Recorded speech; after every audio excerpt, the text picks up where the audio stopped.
renverser les raisonnements. Parce que les raisonnements doivent être renversés comme les forteresses. Parce que le raisonnement est une forteresse. Les gens aiment raisonner. Parce qu'il y a des gens qui sont souvent dans une posture où ils sont calés qu'ils ne veulent même pas de Dieu. Il y a des personnes à qui tu ne dois pas dire ce que tu as fait là. Telle chose n'est pas bien. Telle chose n'est pas bien. Tout de suite, ils voient ça comme une attaque. C'est le démon qui se sent attaqué. Oui. Le démon du mensonge, le démon du mal. Et quand la vérité sort, elle dévoile le mal, elle met le mal à nu. Et maintenant, la personne qui est porteur de ce démon-là se sent mal à l'aise pensant que c'est elle qui a attaqué, alors que c'est le démon qui réagit.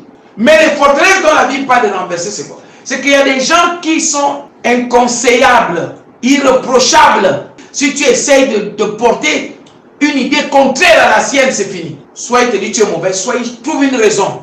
Ces forteresses-là, c'est comme ça qu'elles agissent chez les gens. C'est-à-dire que la personne ne se trouve, le démon, Satan a fait que la personne se sent tellement bien dans son péché que quand il le fait casser, il dit mais parce que tu es passé là, il y a toujours raison. Mais comment tu es encore reparti chez les gangas pendant que tu as Jésus? Mais non, mais parce que mes parents m'ont laissé seul à la maison, je les ai appelés pour m'accompagner d'avoir à l'hôpital, et puis j'étais obligé. Il dit même j'étais obligé. Les forteresses. Donc on voit que les forteresses détruisent les gens. Dis-moi ce qui ne va pas moi. C'est comme quand on prie pour la nation. Nous ne pouvons pas prier pour la nation sans dire ce qui ne va pas dans la nation. Yes. Alléluia. Ça veut dire que nous sommes hypocrites. Nous sommes la chrétienté hypocrite. Parce que tu ne peux pas aller voir un médecin pour dire au médecin j'ai mal au pied. Et puis il ne va pas te dire montre là où tu as mal. Beaucoup vont se demander mais est-ce qu'ils font de la politique? Est-ce qu'ils font... Mais non! C'est la société pour laquelle on prie. On ne peut pas prier pour le Gabon, pour l'église. L'église n'est qu'une partie de la société. On prie pour la nation, on prie pour tous les aspects de la nation. Mais pour prier objectivement, il faut faire ce qu'on appelle un diagnostic.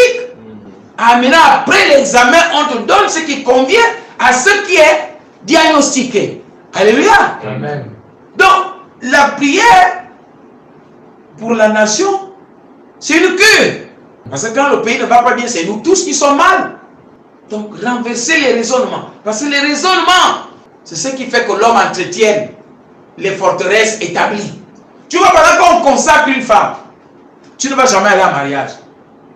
Mais on ne la laisse pas aller comme ça. On met en elle un esprit de consécration. On met en elle une forteresse.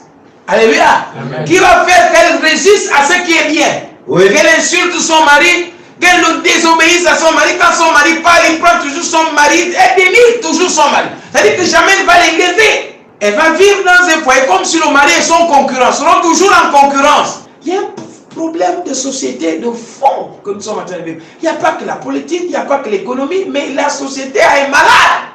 Donc tu vois que quand on dit à quelqu'un, un homme, tu ne vas pas te marier.